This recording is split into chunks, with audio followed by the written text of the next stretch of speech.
Let's see how to crop image into circle in Canva.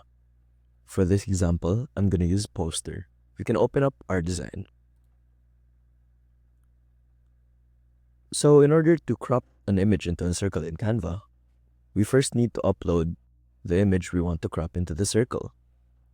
If you have your own photo, then all you need to do is click on the Uploads tab here on the left-hand side and click Upload Files.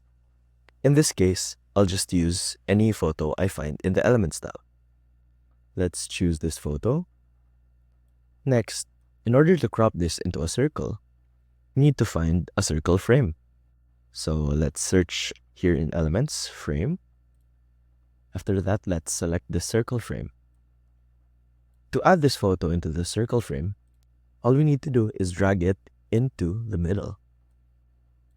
If we want to adjust the cropping, we just need to double-click the photo and drag around the corners. Once you're satisfied, you just click and share and download the design. That's it. That's how you crop an image into a circle in Canva. See you soon!